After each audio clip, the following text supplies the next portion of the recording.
That in accordance with Council's Code of Meeting Practice, other than the public forum section, this meeting is being live streamed.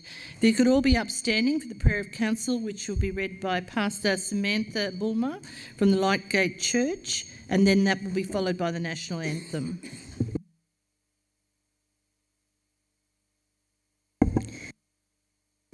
Good evening, Mayor, councillors and staff.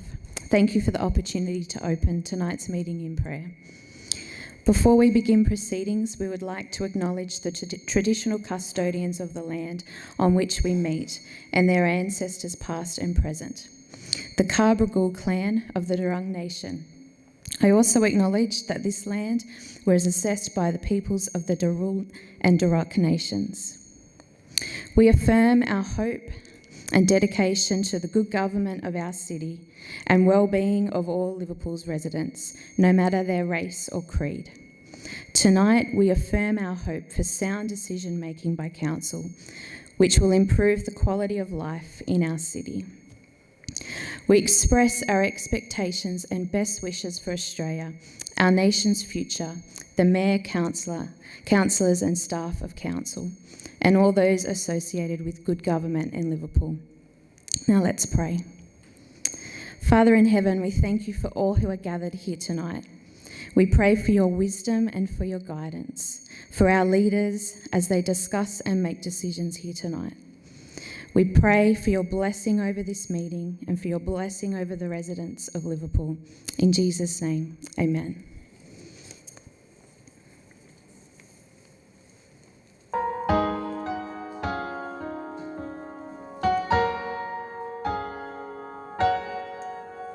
Australians, oh, let us rejoice, for we are young and free. We've golden soil and wealth for toil. Our home is girt by sea.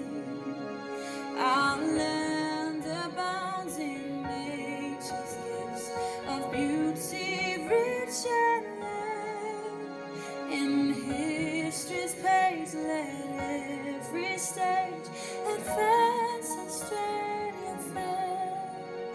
In joyful strains then let us sing, advance Australia fair. Beneath our radiant southern cross, we'll toil with hearts and hands to make this commonwealth of ours renowned of all the lands. For those who've come across the seas, we've boundless place to share. With courage let us all combine to advance Australia fair. In joyful strains then let us sing, advance Australia fair. Thank you. You could all be seated.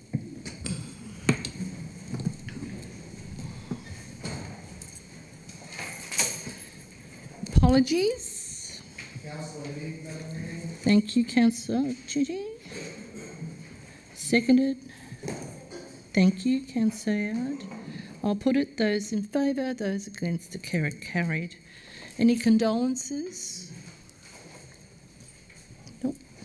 Minutes of the ordinary meeting. Mayor, can I ask a question? And I have already told the CEO this, but through to the CEO before I move the minutes, on page 69, and I'm saying this only so that people understand why I'll move a motion with the minutes.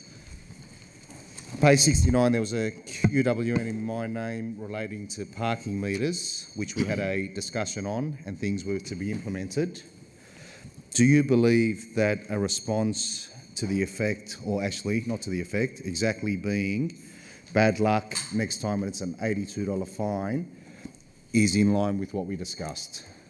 No, Councillor, I'm afraid to say that that's not satisfactory to me, and I'm going to look further into that. Thank you. Can I move the minutes, Mayor, to receive and note, but also a number 2, I take it. and I'm not sure how to word it, but to extend the education program for another 30 days or till the end of November in relation to parking meters. Given these is the adoption of the minutes, I would rather see that in the body of the council meeting in a different position. I don't think adding it to previous minutes is a way to go, but I'm happy to entertain it in a later part of the meeting because I'm conscious you do have a question on the books. So you can put it on there. QWN04. Yeah. Thank you. Just a minor amendment. Comma 1, the grants, just in terms of when I came and left, I have the distinct impression that I coincidentally left during the grants and coincidentally came back after the grants, but that's not the way it reads. Madam Mayor, I also was not in the room when that decision was made. So the minutes need to be amended that neither Councillor Haggerty or Councillor Caliendo are in the room during that item. And Cunib. And Councillor Cunningham. Okay, thank you. With that amendment, any other amendments? Yes, Madam Mayor. Yes, Councillor Hull. On EGRO 04 in the minutes, I believe that... What page is that, please, Councillor? Sorry, page 8. 8, thank you. Just let us get there. Right, yes, Councillor? EGRO 04, it refers to Middleton Grange. If I did put one in, I would have put it in by mistake because it would have been about Warwick Farm, not Middleton Grange. You're correct, Councillor, and I remember you doing that. We can amend the minutes and just make sure that the declaration of interest refers to the correct item for you. Thank you, that amendment is noted. Any other items for amendment? We have a mover for the minutes. Could we have a seconder, please? I will second. Thank you. I'll put it. Those in favour, those against. Declare it carried. Any declarations of interest?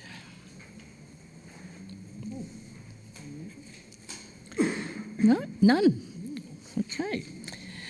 Now we have a public forum and we have a representative. We have Ms Larissa Chan, Director of Financial Audited Services, and Mr Faruqan Yusuf, who is the audit leader from the Audit Office, who wishes to address Council on the following item, Corp 04. Welcome.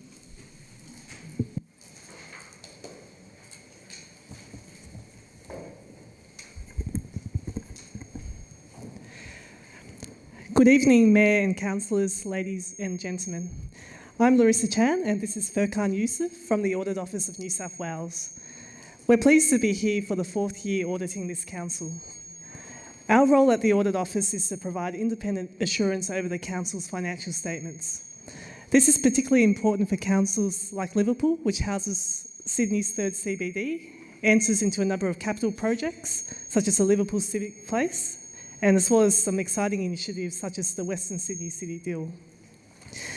We've now completed our audit of the 18-19 financial statements, and I'm pleased to inform you that we will be issuing a clean audit opinion. I think there's a bit of a ring. Yeah. It's up a bit too loud, I think. Is it? Yeah.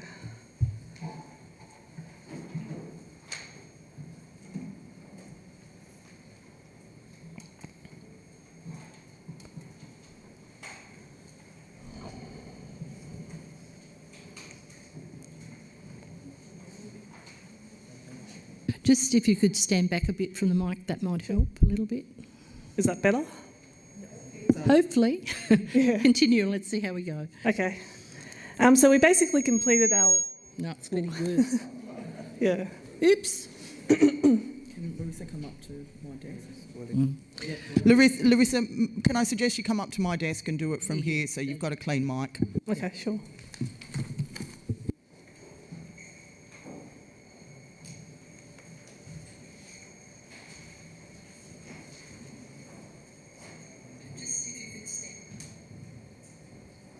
Just turn that one off. Yep.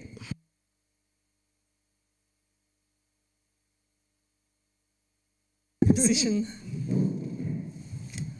Can you hear me better now? Yeah, it's a lot better. Or maybe not. Maybe it's me.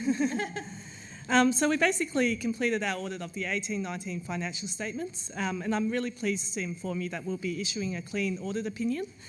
So that basically means that the financial statements present fairly and they comply with the auditing standards. Liverpool City Council also exceeded the Office of Local Government ratios for 5 out of the 6 key performance ratios, and improved on most ratios compared to prior years. I'll just quickly like to touch on the top 3 areas of focus during the audit. So the first one was the infrastructure, property, plants and equipment. So this year management performed a comprehensive revaluation over a number of asset classes, such as the roads, the bridges, the footpaths, the stormwater drainage, open space, recreational assets and other structures.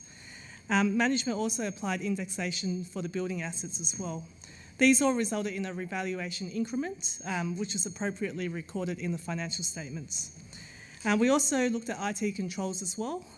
Obviously, councils hold a lot of sensitive information, so it's really important that there's adequate IT controls in place for this. The third item was the new accounting standards. So this year, the main change in the accounting standards was the accounting standard for financial instruments. And then next year, there's new standards for leases and revenue as well. So management have done a comprehensive assessment over these new standards. They were able to quantify these in the 18-19 financial statements. If we move on to the report to Parliament, so every year the Auditor General issues a local government sector report to Parliament. The next report is scheduled to be released in February 2020. It will basically highlight our observations from the 18-19 financial statements for all 140 councils. We'll basically share some insights around financial reporting, financial sustainability, asset management, governance and IT. The Office of Local Government recently released the Your Council website, which can be used by ratepayers to benchmark council performance information. Our mandate also extends to performance audit. Earlier this year, we tabled 3 performance audit reports. The first report was the workplace reform in 3 amalgamated councils. The second one was the domestic waste management in Campbelltown and Fairfield councils. And the third one was on development assessments. There's currently 3 performance audits in progress. So the first one's on credit card management, the second one's on procurement, and the third one's on developer contributions and voluntary planning agreements, of which Liverpool Council is an auditee. The following year, the performance audits will be on audit risk and improvement committees, cybersecurity and rural water supply and sewerage charges.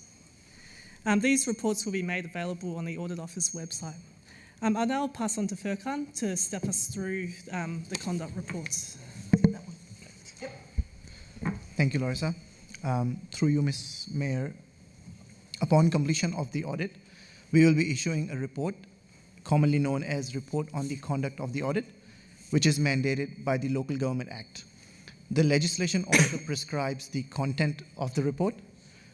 In this report, we will be discussing briefly the movements in the key balances within the income statement, the movements in cash and investment balances, and the outcome of the performance ratios prescribed by the former Office of Local Government. My next few slides provides a high-level overview of this report.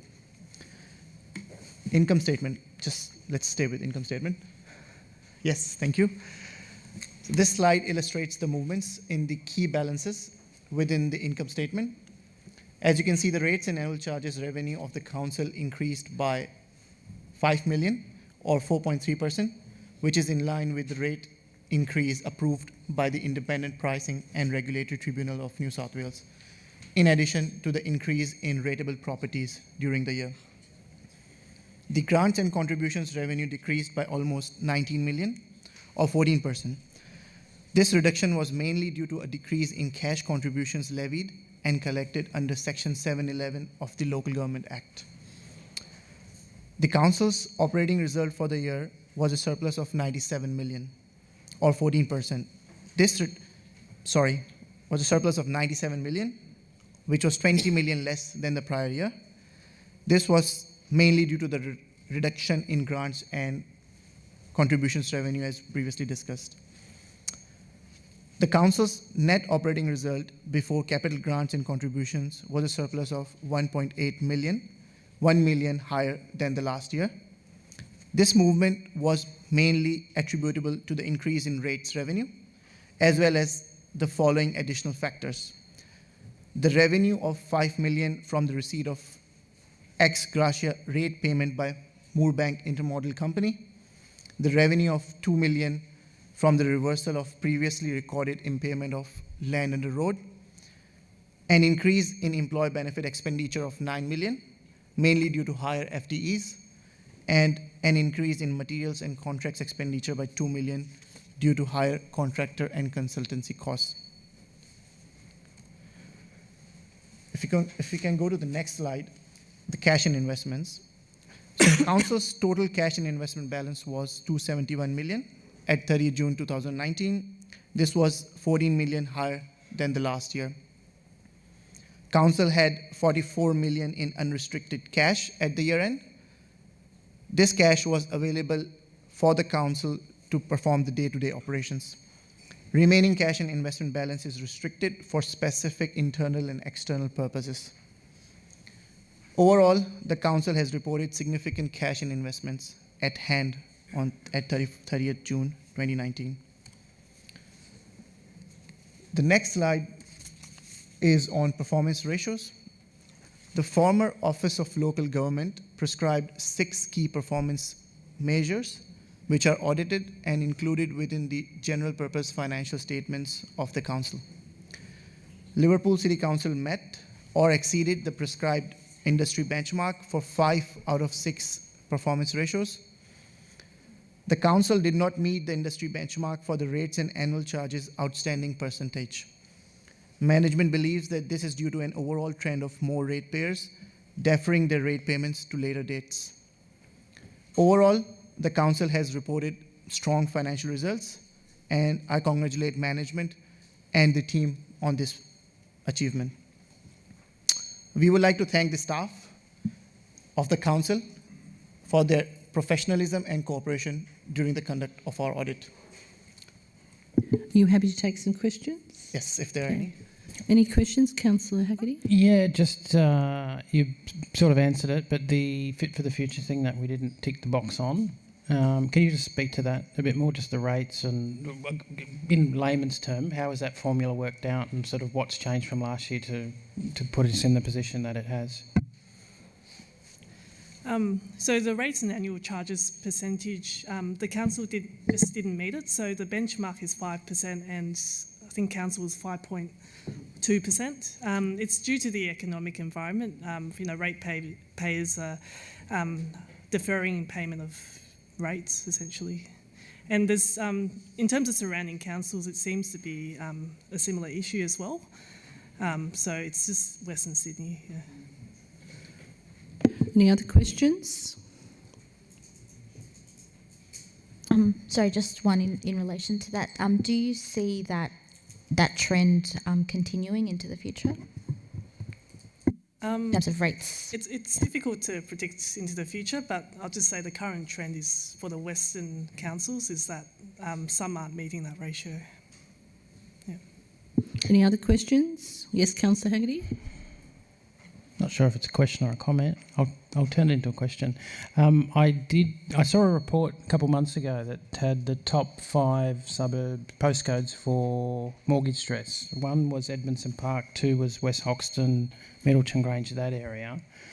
I don't know who can answer this question, but I guess does the state government have any intention of tweaking these figures in line with economic circumstances? They might make sense. They might have made sense 4 years ago when they were cooked up, but if we're in an economic downturn and some of these are, I guess, based on cyclical economic circumstances, then it does seem a somewhat silly thing to measure councils on, especially ones in Western Sydney. So I guess the former Office of Local Government set these ratios, so it's probably some feedback that you might want to provide to them, but yeah. That's something council could do, councillor. Any other questions? Just a couple, if I may. Thanks for the report. In the unrestricted reserves, there's about $44 odd million, and it's mentioned here somewhere that council has loan not taken up yet of about 190 million for Civic Place. Part of that unrestricted reserve was going to be used for repayments. Does it make sense now to set aside some of that money for the repayments of that so that we can have a better understanding of what's actually unrestricted? So I guess it's council's discretion as to what they want to set aside as unrestricted cash, but some amount will have to be set aside for the Liverpool Civic Place. There's a huge capital commitment there. So, Would you like Mr Nadan to expand on that, councillor?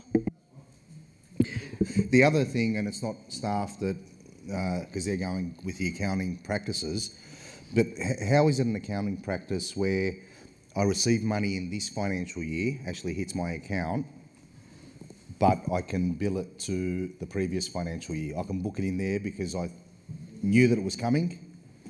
I mean, and staff are playing with the accounting standards rules, so there's nothing untoward here. But how is that an accounting standard where you can receive money today and book it for the last financial year?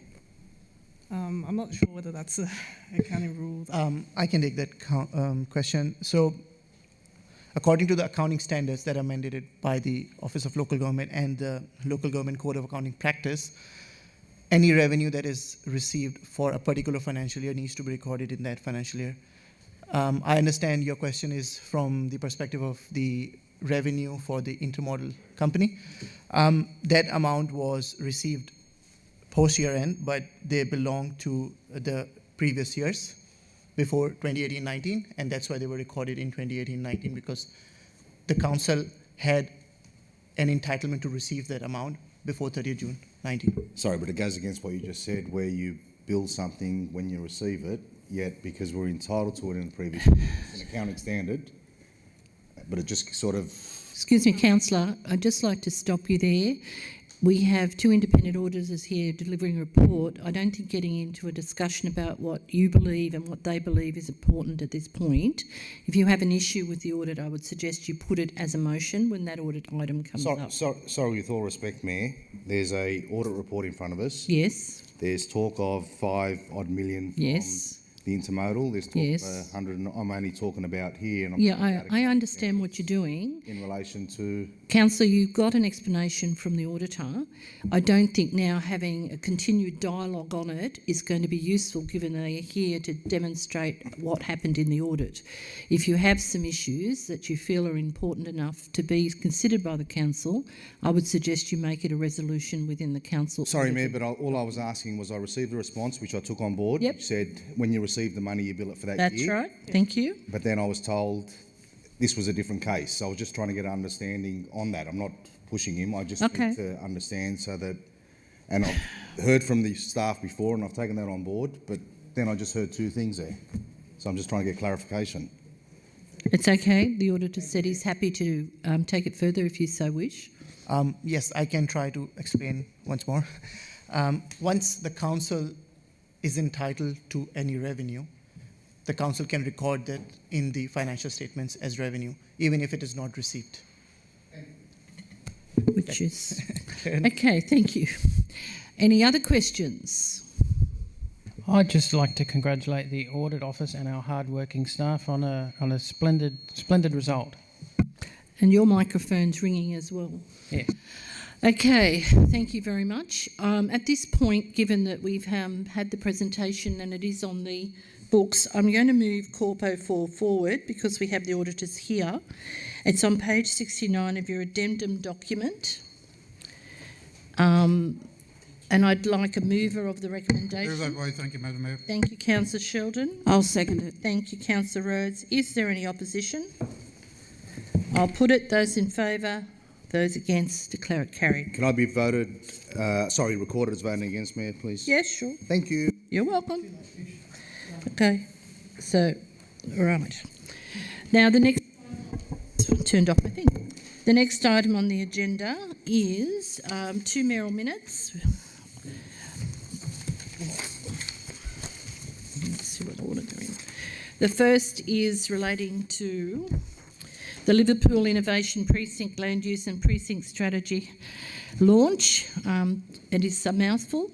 The Liverpool Innovation Precinct Land Use and Precinct Strategy sets out a vision for Liverpool's innovation precinct, a significant part of our city centre, and is the result of great ambition and collaboration. The strategy was enthusiastically launched today at Ingham's Institute for Applied Medical Research with the Minister for Planning and Public Spaces, the Honourable Rob Stokes MP, delivering a keynote speech at the event.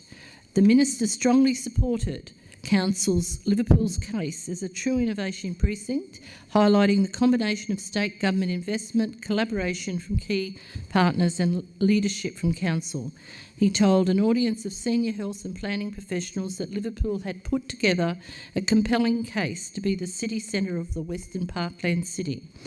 Over the past 2 years, members of the Liverpool Innovation Committee have worked tirelessly to put together a vision for the precinct, and in that space of time, milestones have also been achieved, one of them being the $740 million commitment from the New South Wales Government to transform the Liverpool Hospital into a world-leading hospital and academic precinct. The precinct partners are committed to leveraging this large public commitment to create an environment that will attract even more public sector investment to the precinct. The 9 founding partners of the Liverpool Innovation Precinct have embraced the opportunity to collaborate and build Liverpool into a dynamic city that will attract and retain the best and brightest talent both locally and abroad. It was an honour to speak at the event on behalf of the Council and the community. I move that the Council receive and note this minute. Any opposition? Oops. I'll put it. Those in favour? Those against? The carried. Can I say the event was definitely worth attending, and the Minister made it clear that he sees us as the third CBD. The second one is the Liverpool Youth Council 20th anniversary. In May 1999, Council endorsed a youth strategy that included the aim of establishing a Liverpool Youth Council. The purpose of the Youth Council is to provide a link between young people and the Council and act as a consultative mechanism, plan and organise cultural, environmental, recreational and social activities citywide for young people to promote the interests of young people in Liverpool. I'm sitting as far back as I can. Oh, my thing come off.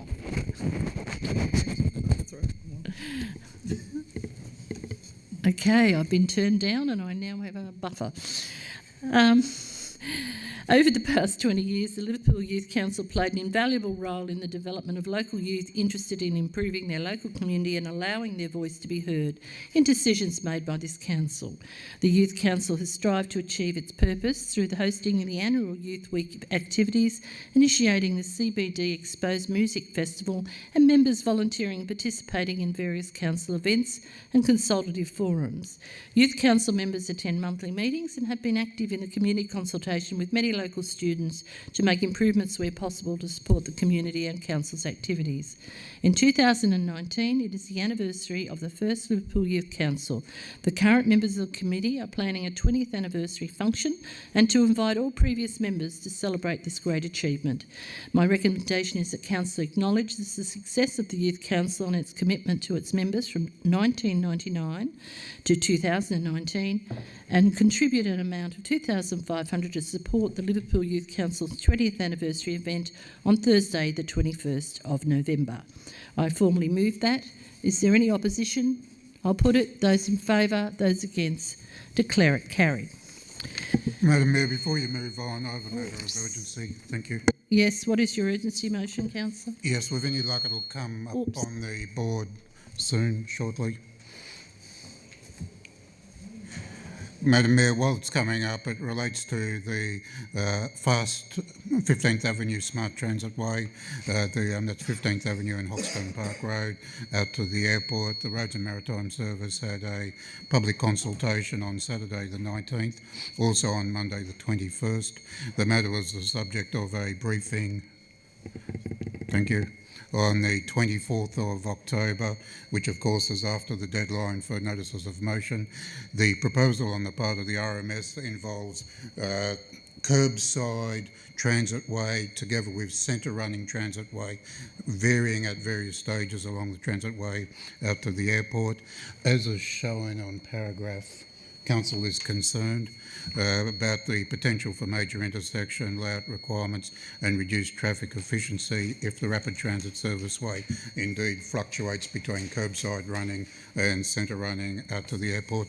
Council has already put in a submission expressing its views in relation to as much, and councillors have a copy of it. However, no doubt it would be enhanced if it was supported by a resolution of this council. Hence, I move the matter of urgency, and in fact, it's moved in the joint names of Councillor Chidi and myself. I just want to ask a question before I make a ruling.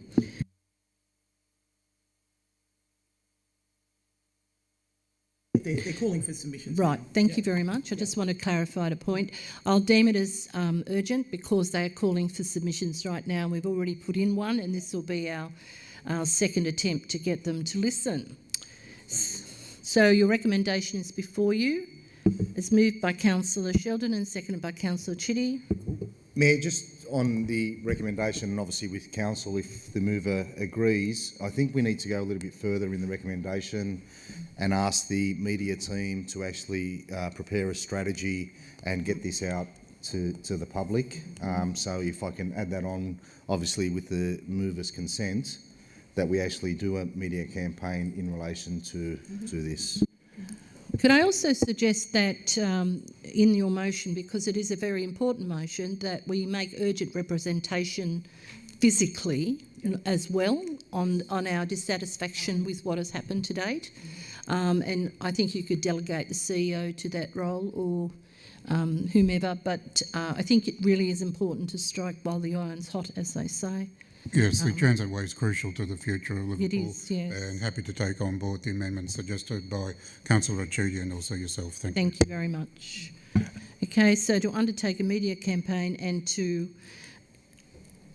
delegate to the CEO that our concerns are immediately conveyed to the RMS and our dissatisfaction. Minister for Transport? And the Minister of Transport as well. Sorry, yes, that'd be better. Question. Yeah. If the mover and seconder would be open, I think one of the other issues that's been raised is the intersection at Dorrigo Avenue. There's a row of shops that have been there for longer than I've been alive, I think. They've been there for many, many years, and they've been there since that was a sort of unsealed one-lane road.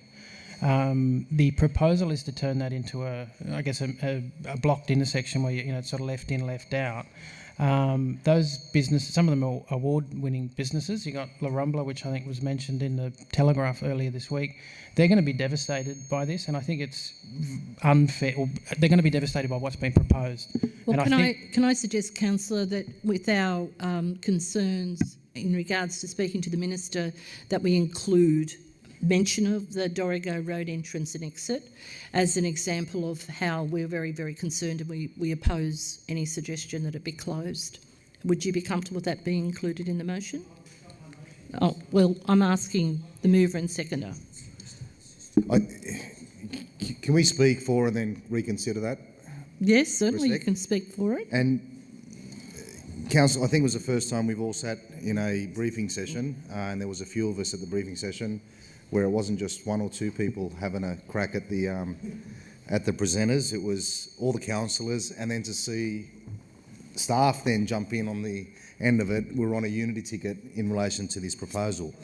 The presentation started with, we see your vision for a smart transit way through from Liverpool to the airport, yet, we're going to make the roads so unusable it's not funny. And it was good to see that everybody's on the same board.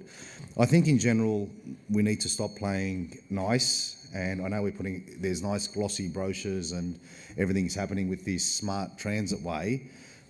But Councillor Kellyander, for example, raised the issue of why not the whole of Hoxton Park Road? Why not the intersection of the Hume Highway? I think council needs to start taking its gloves off and start going in there and really fighting with the local and state members to say enough is enough. I'm sure you have been, but I think we need to ramp it up even more, whether it's a media campaign, whatever it takes. The upgrade to the Hume Highway at Hoxton Park Road, all the way through to the airport. This Hoxton Park Road is a joke. They told us it doesn't work, but we're not going to be able to build our way out of trouble. It's going to cost us too much if they go with the sensible approach, which unfortunately they let slip, and that's probably why they're going with a bad option. Council has proven over the years that we've delayed projects to ensure we get a good outcome. Benira Road, when it was designed as a one road, we delayed it and built it as two. Carnes Hill Precinct was supposed to be on 4,000 square metres. We delayed it, spent more money and made it into a good thing. So we've proven that we will delay things and spend more money for a better outcome in the future. Council, I think it's time for us to stop sitting back and clapping them.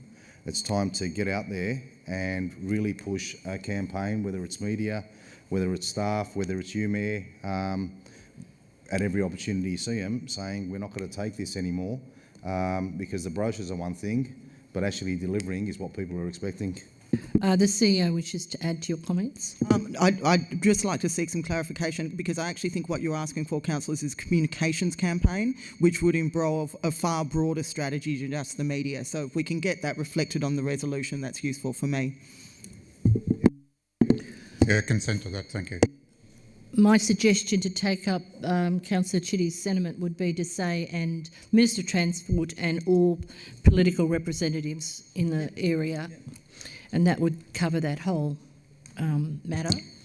And it's Dorrigo in the bottom there. Oh, okay, thank you. And Madam Mayor, yes, are we allowed to address in this as we progress up to the M12 and our disappointment with the Elizabeth Drive intersection, that you are not going to be able, they're restricting. Well, can I suggest what you do, Councillor? We put it as another number. It should be a separate motion, but given it's all to do with the similar thing, that our dissatisfaction with the fact that Elizabeth Drive won't have an on-ramp to the M12 or an exit ramp. Or off. Mayor, just in relation to this whole motion, can we keep it on, and we're talking about the strategy for everything else.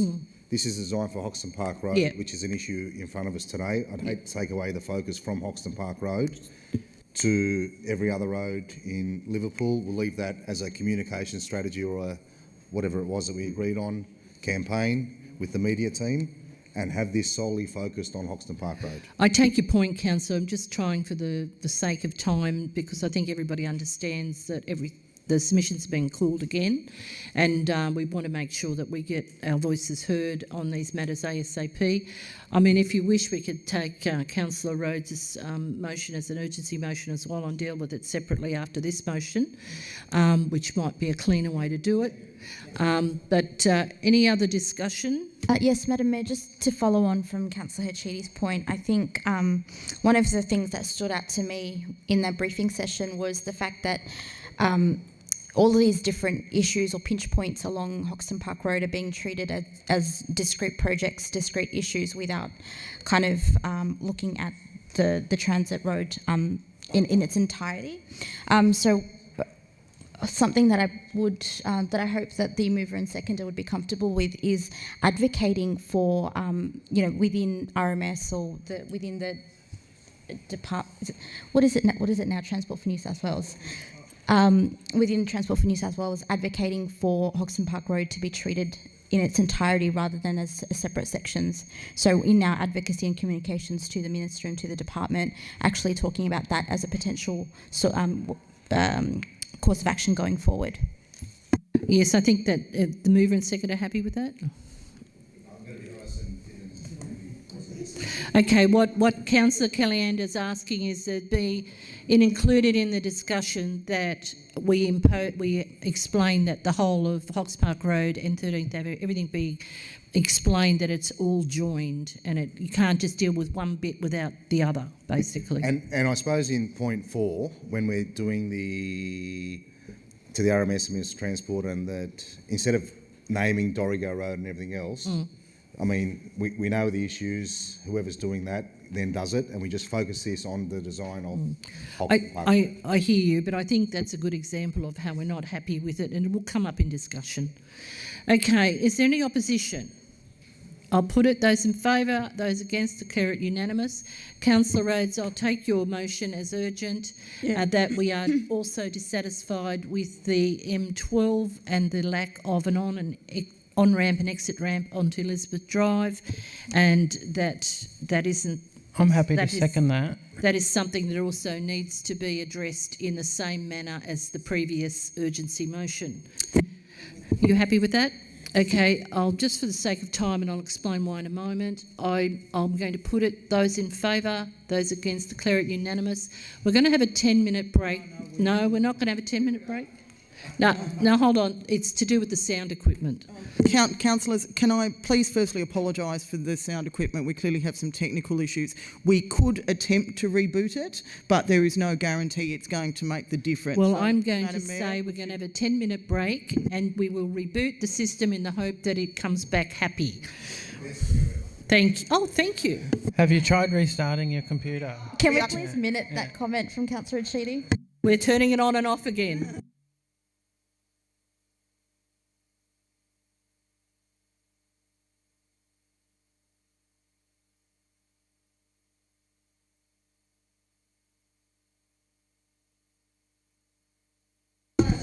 Test.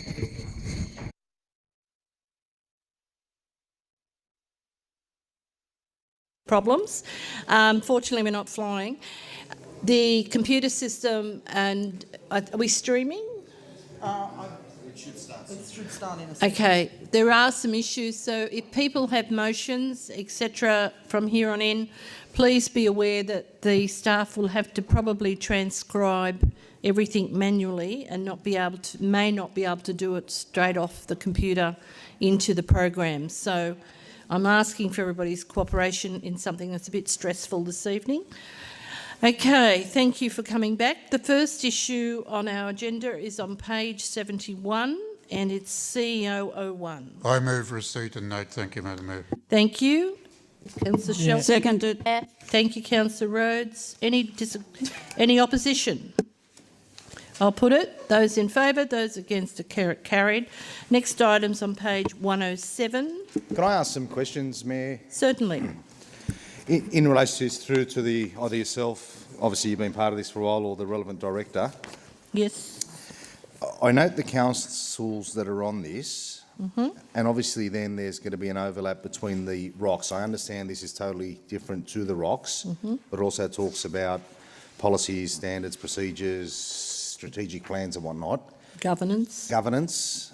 Is there going to be an overlap and maybe a ROC that we're part of going one way and this forum going another way?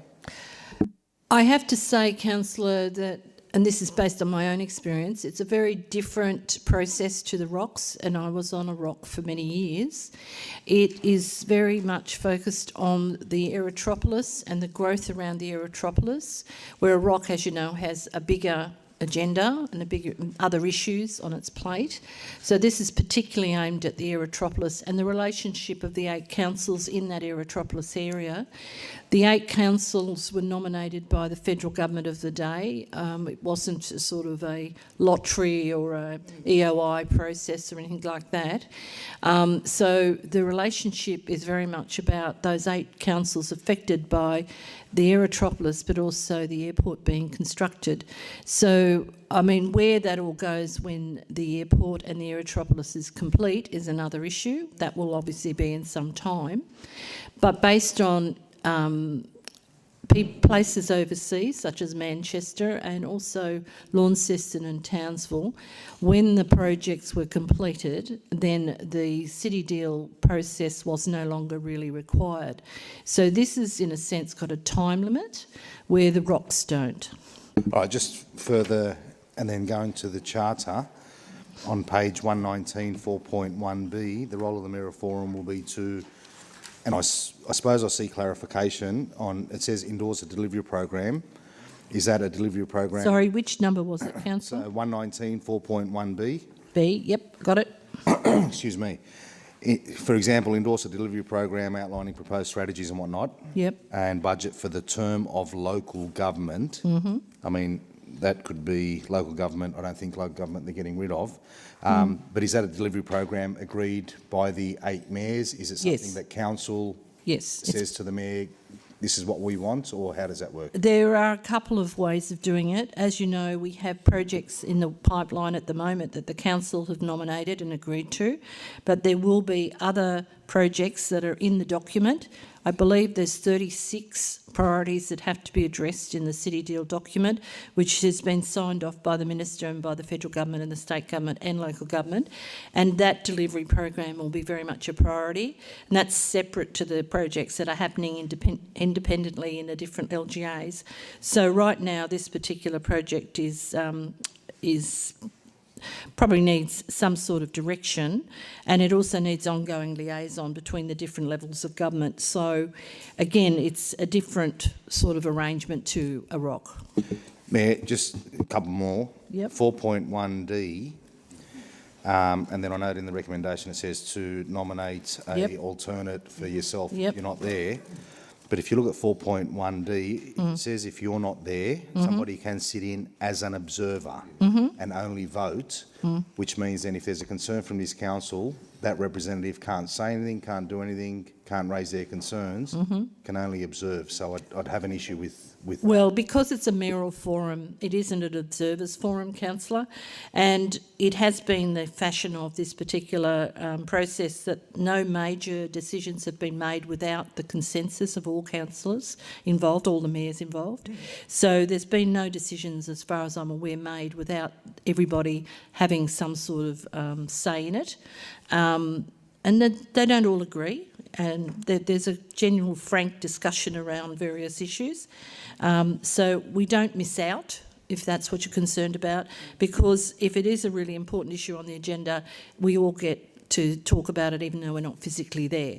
Does that make sense? But the way this is worded, and yes, it's all consensus. Well, that particular paragraph is about ensuring that what we've seen in the last round of local government elections, in the sense that new mayors have come on board and they've had no understanding of how the process is running and have unfortunately started behind the 8 ball. So it was a way of ensuring if a mayor is leaving the position and there might be someone coming behind them, a deputy mayor for instance, or their replacement as such, then that person can attend and get the feeling of how that particular forum works. Then they can move into that position hopefully quite seamlessly, because you don't want somebody going in there and sitting there for the first 6 months going, I don't understand what this is about. You want them to actually understand and be able to hit the deck running. So, sorry, if you're not able to attend and there's an agenda and whoever it is that council nominates attends, and there's an issue that we've seen as a council on that agenda, our representative needs to sit there, be quiet and say nothing. Well, as far as I understand, they are able to discuss the issue and they are able to raise the issue, and they can act as a voting representative, it's reading here, in the absence of the mayor, but that would be only if the person has understood what's happening. I mean, it'd be very unfair and unreasonable to send somebody who's totally new to the process to that forum and expect them to vote in full knowledge of what's going on. And one further, who's the spokesperson of this committee? At the moment, the chair is the Mayor of Penrith. No, can I can... Yes, go ahead. I can answer that question because there's been some significant discussion about that. At this point in time, the way announcements has been made is that each mayor is entitled, of course, to make their own announcement and speak on the city deal as they choose to. When there have been instances where it has required a single spokesperson, the mayors have discussed who that might be. So in the instance of recent representations we made to the Minister for Planning, our mayor was the spokesperson because they were most relevant to us. It was in relationship to the LUIP. So it depends on the topic, and one of the conversations that the mayors have had in the past, and I think is warranted to bring to the table again, is that the different mayors may have different portfolios of city deal areas of which they speak, but that'll be something for the mayors themselves to determine. Madam Mayor, can Yes. I move the recommendation as per the book and nominate Councillor Haggerty to be the alternate representative? Okay, thank you. Do we have a seconder? Thank you, Councillor Carney. Is there any opposition? Madam Mayor, I'm a little bit worried about the city deal and the experiences that we've had with that, and I was wondering if we could put in place a mechanism within council so that there is a meeting of all councillors so that we know what is being put forward at the forums. Is that possible? Because the problem that I've got, Madam Mayor, is that you know, all the councillors have been elected to council. It's not fair that one, or in this case, if it's you and Councillor Haggerty, you know, there might be other ideas that are coming from different areas of council that are just not being given the opportunity to have their voices. And we're all people who represent the community. And at this particular time, we feel that the community, or the community feels, that it's not being heard. So is there a mechanism we can put in place so that... Thank you, Councillor. I'm just checking with the CEO because I want to ensure that you guys are getting that information, and it does go in the CEO report on a regular basis what is taking place. If you have any burning desires or issues, you can always bring it up at the council forum as a resolution, and it could be carried to that forum. There's no guarantee that it will get through that forum, I'm just saying, because you've got to understand the process, and that is the agenda has already been set. It has 36 priorities. The booklet has been published. It has been launched and it's out there in the ether. It's gone through the public exhibition process and it's been circulated to all councillors, and you guys have also had that briefing as well. So the actual aim of this committee right now is to enact those 36 priorities which are in the booklet. I have to say on record, I think the challenge will be, once those 36 items have been completed, all the councils involved in the city deal have further issues they wish to pursue. I'm not too sure whether the federal and state government are actually ready for that, can I say, but at least there's 36 items to pursue at this point, and they are readily available and they are out there in the public arena, councillor. So if you have anything that's a burning issue, I would suggest you bring it through the council process. Other than that, all that information is available. Yes, the CEO wishes to add something. Thank you, Madam Mayor. Further to that as well, there are a number of the initiatives that the Mayor has been speaking about that are required to come to councils for their adoption. So I'll give an example because I believe Mr Stevenson's coming to the next council meeting, the Digital Action Plan, which sets a broad digital action strategy for the whole of the Western City. The intention of that is that the mayors sign off on that in their mayoral role, but then because it's required to be adopted by the councils, it then comes to council for further resolution. So in no way does the capacity of council to resolve something be diminished by this particular mechanism. So, can I wait a moment, Councillor Haggerty?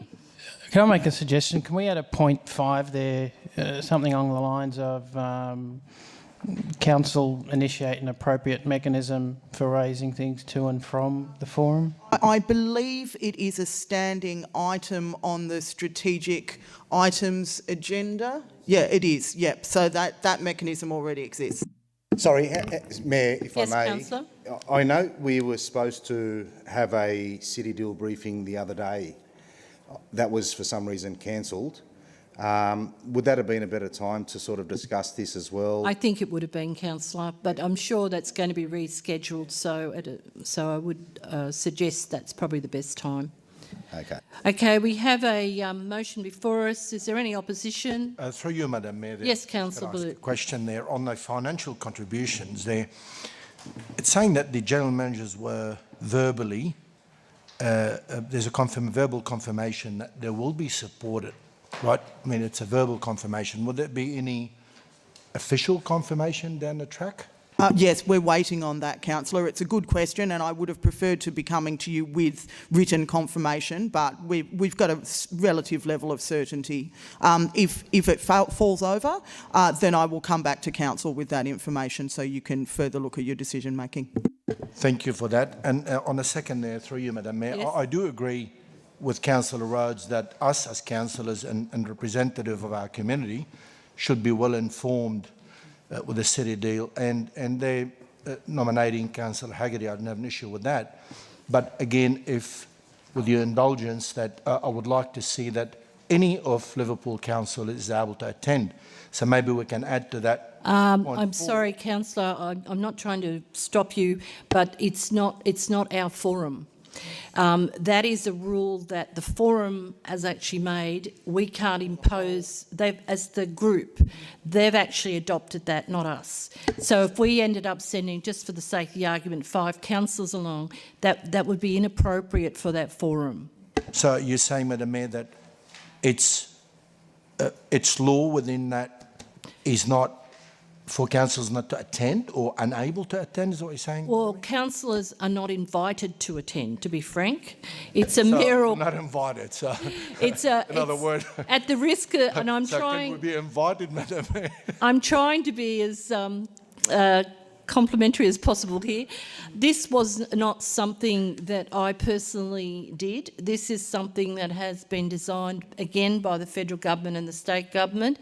They have organised this process, and the mayoral process is something that's ingrained in this particular forum, and if councillors want to go along, well, that's their business, but I have to say to you, and I'm being honest, you are not invited to go along. It is actually a mayoral forum, and the actual adoption of another person as an observer was something that they agreed to. So it's unfortunate, but the information is forthcoming. You do get all the information from the forum, and there are no secrets around the matters, and we are very happy for everybody to know what's happening, and I'm personally very happy to take on board anything anybody wishes to say.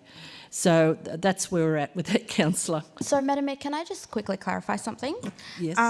Just going back to the previous concerns around 4.1 C and D, my reading of D is that where the mayor is in attendance and the alternate also attends, that is when the alternate is an observer. However, when they're there in the absence of the mayor, they have voting and discussion rights in that forum. Is that? Yes, that's right. Is that what? Okay. Yes. Okay, I'm going to put it. Those in favour, those against, declare it carried. Next item's on page 126. Madam Mayor, can I be recorded as not voting for that, Yes, please? certainly. Next item's on page 120. And sorry, Madam Mayor, if I can be recorded too, that I was not voting for that. That's fine.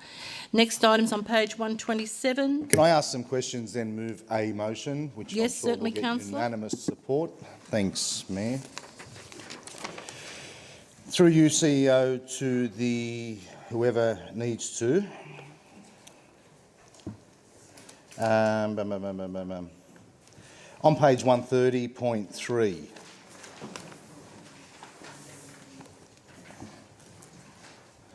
Says consultation with council staff has been limited because of time constraints imposed by the council resolution. It's my understanding this was moved 8 weeks ago. When we consult with, for example, residents, it's put on a Liverpool Listens quite quickly. Why is there a constraint with 8 weeks to consult with staff members, given that we have technology? There are a few challenges, Councillor. Firstly, we wanted to seek some legal advice on this because that may have been a question that I was asked. Secondly, we needed to write a policy itself. And thirdly, because of the requirements of the Local Government Act in terms of consultation, I needed to get it to the JCC. They all have timing issues. I couldn't consult with staff until I had gone to the JCC. That's my requirement under the Local Government Act. So that's been part of the challenge there. And JCC was consulted on the Thursday prior to motions closing for the book, which is probably about 6 weeks. So you needed the 6-week lead up to be able to consult with JCC. Is that right? Just so I know for future. It takes a while to... It takes a while both to prepare the papers and get them onto the agenda. It's not dissimilar to council meetings. No, sorry, yes. but the consultation with the JCC took place, I think, a week before or a few days before NOM's or your reports closed. So there was a 6-week lead up to consult with them. I'm just trying to understand. I need to get a formal response from JCC at the JCC meeting. Which was 2 weeks before this meeting. Yep, okay. Point C on page 31, given the council resolved to allow you to implement a policy, it says the council resolution did not address issues such as protecting confidentiality in regard to those things there. Isn't that part of a policy? Well, That we correct, asked and for? we've been looking at those issues as part of the policy development. So why is that in there then, that we didn't ask for it if we asked for a policy? Councillor, I think it's drawing attention to the fact that those are issues that need to be addressed for in the policy. In relation to the USU, we had a presentation, thank you, for the other day in relation to that. I did my own consultation with the USU, given that I put this initially to council. I've read their submission, which I won't go into because I don't think it's public, but in discussion with this union delegate representative high up there, they actually stated to me that didn't have an issue with the recording of all phone calls. Is that what you understood from them? No, that is not what I understood from them. However, as we discussed earlier, I will be meeting with the USU tomorrow morning, and I'm happy to seek clarification from them. All right, and they said that I could actually use this in part of that. They actually said they were quite happy as long as all phone calls were recorded and we didn't look at certain departments. But my understanding from the briefing, and correct me if I'm wrong at any time, was that they were totally against this policy. But my reading and talking to them, in fact, they actually said that they worked with, and I can't go to it because I couldn't find it, it hasn't been sent to me. They actually said they'd be more than happy to introduce a policy if they had more time, similar to what they did in Campbelltown. So I was quite surprised with what we were presented compared to what the union is actually saying. I'll just make that as a comment. I will take that as an observation, councillor. Thank you. In relation to the other submission that was received, I won't mention anything, but a question to yourself, and you can pass it on to the relevant officer if you choose. If that was a submission that came through from a resident in relation to something we asked for consultation on, there were a lot of things in that email. Would we have responded to that person saying, maybe you're a little bit out of line, maybe something's not right here? I'm just going off previous responses that I've seen. Mr. White and I had a conversation about how we may respond to that this afternoon, because yes, I don't disagree with you, councillor. Sorry, so is that your role or is that somebody else's role to do that based on examples from, and I'm not saying you shouldn't. I'm trying to remember who was the addressee for that. Who did it come to, Mr. White? I think one of our HR staff. Okay, all right. Look, I think it's probably my role, and I'm certainly happy to take that on. All right, based on that, is there anything that's illegal with the initial resolution that was put forward, or recommendation that was put forward, or motion from myself? No, we sought legal advice. There's no illegality to it. There's some practical matters which we drew your attention to in relation to PIDs, but they can be managed, I'm sure. All right, can I move a motion, Mayor? Yes, councillor, what's your motion? Thanks. That council defer this item until further discussions are held with the relevant stakeholders to a policy be presented to council in the 2nd February meeting. Is that? That's perfectly achievable, councillor. Thank you. I'll second that motion. Madam CEO, for council's consideration. And 3, it is believed that Campbelltown, and I will say believed because I haven't seen it, that Campbelltown Council has a policy similar to what Liverpool is trying to achieve. And I will say believe because I haven't seen it. Madam Mayor, if I could just make a comment. Yes, certainly, councillor. Just with the Campbelltown Council, is it only for their call centre, or are other staff's phone calls also recorded and my understanding, and I couldn't find it on their website when I made inquiries, was because it's not a policy that they want advertised. This is my understanding only, that it is a business-wide policy that the USU actually had a big role in drawing up. So it was outside the call centre as well. My understanding. So, Councillor, you're saying for all staff? So it would be senior staff, of course, would be included in that. Through the chair, if I may, I just want to clarify, the senior staff here, their mobile phones, are they using private mobile phones, council mobile phones? It's a bit of a combination. There's no requirement to use a council phone. You can use your own phone if you choose to. Yep. Okay, just in light of this, is something that I'd like to bring to my fellow councillors' attention, if I may, Madam Mayor. Yes. I've heard on the streets of Liverpool that there is a couple of local architects bragging about their relationship with senior staff here at Liverpool, adding a surcharge to billing because... Hold on. Point of order. Yes, Councillor, what's your point of order? Just for Councillor Ayad's sake, maybe that's a discussion we might have in closed session. I think that's a very wise move. Councillor, for your own protection, I would suggest this... Oh, I'm not going to mention any names, Madam Mayor. No, but it's still, you are still putting a sort of a detrimental sort of leaning to senior staff in the way you're choosing your words. If you wish to discuss this, I would suggest that CEO3 go into closed session. I would second that, Madam Thank Mayor. you, Councillor Balut. I can choose more delicate words, Madam. All right, well, let's see how you go. Can I have a minute just to put my words together? Yep, sure. Mayor, can I speak for my motion while councillors thinking? Yes, certainly, go ahead. In relation to this, I take on board comments, whether I agree with some in there, whether we got it right, wrong, whatever it may be. This is about training and development and nothing else. I understand that some people are weary that it could be because we want to spy and do all these other things. Absolutely not. Every organisation has a program in place. We should be helping every staff member that we can do their best for the ratepayer that actually pays everyone's wage that's here, plus, okay, all the grants and everything else that we get. And we should be, as an elected body, yes, Madam CEO, you have a job to do as the CEO.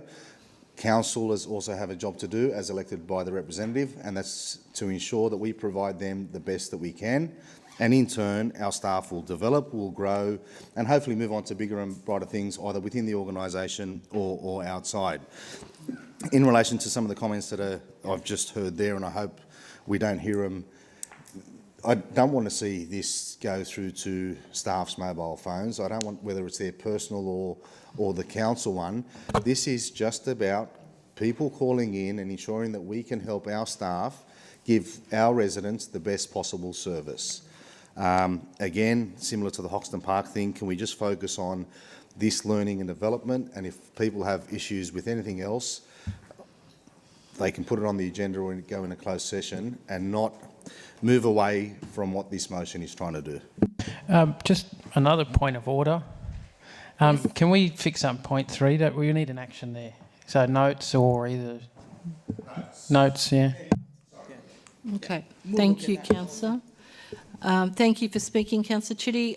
Councillor Ayad, have you got... Thank you, Madam Mayor, and I'd like to thank Councillor Hachidi for clarifying that further, because I was looking at it from a broader perspective, and I felt that there was a little bit of a double standard.